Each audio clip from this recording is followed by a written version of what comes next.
everybody. Let's get started. We have our guitars out, we're tuned up, we're ready to roll. Now, today we're going to introduce two chords to us. We're going to be tested on these on Thursday along with our first song. Now, lift up your left index finger, this finger number 1, and say with me, I'm going to play chords with one finger. Now do it together. I'm going to play chords with one finger. There you go. Finger number 1. Look up here on the screen. This is the same page you have in your Essential Elements book, which is on your music stands. Turn to that page. And you see that there are 6 lines on there. Those lines represent the 6 strings of your guitar. 1, 2, 3, 4, 5, 6. With the 6th string, it's E, and then A, D, G, B, and E. Remember our little saying? Eddie, 8, dynamite, good, bye, Eddie. Anyhow, notice that we've got X's over some of those lines, strings, and O's over others. What do those stand for? What do you think? Let's go with Bradley. What do you think, Bradley? That's right. If it's an X over a string, leave it alone. If there's an O over it, it's open. You don't touch it. So if you look here, you see that the G string is open, as well as the E string is open. The 2nd string is pushed down by that 1st finger.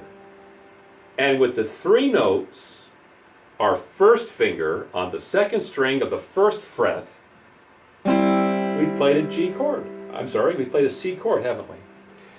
Notice how he's got his fingers here. That's an excellent placement, isn't it?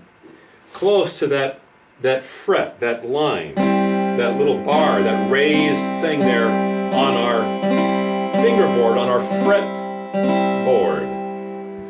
Right there. That's where you want to put it. Not down here. It gets kind of twangy. If you place it a little bit closer to that fret, now you have a better sound, don't you? And you want to play only just those 3 strings, right?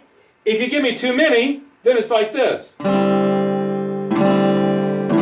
That didn't sound right at all, does it? Try that. Everybody hit everything. Oh, that's awful. Say, oh, that's awful. It's no good. Now just do those 3. Now say, hey, that's all right. Hey, that's all right. There you go. Ready? Do it 8 times with me.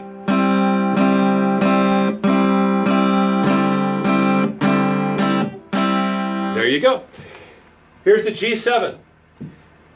The same strings here are out of the picture, but we've got a G, a B string, and the E string is the one that has that 1st string. And you're just going to roll from the C chord to the G7.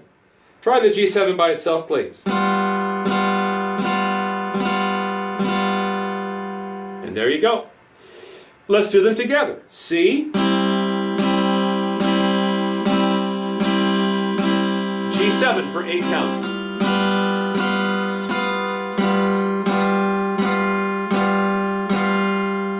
And you're good. So, this is what you're going to do right now. We're going to have you do some pair sharing.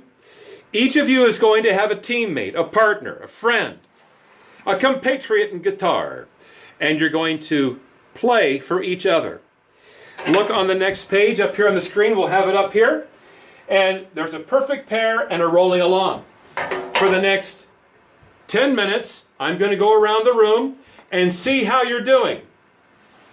I want to hear you sharing with one another. The first person is going to play the 8 counts for the C and the G7.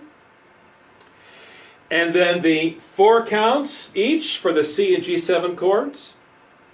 And then you're going to switch, and the other will be a listener. What's the responsibility of the listener? Let's see. What do you think is the responsibility of the listener in this sharing? Ryan, what do you think is the responsibility of the listener? To listen. That's right. To listen with a critical ear. Does it sound like this? Or does it sound like this? What's the fingering? Is it good? No.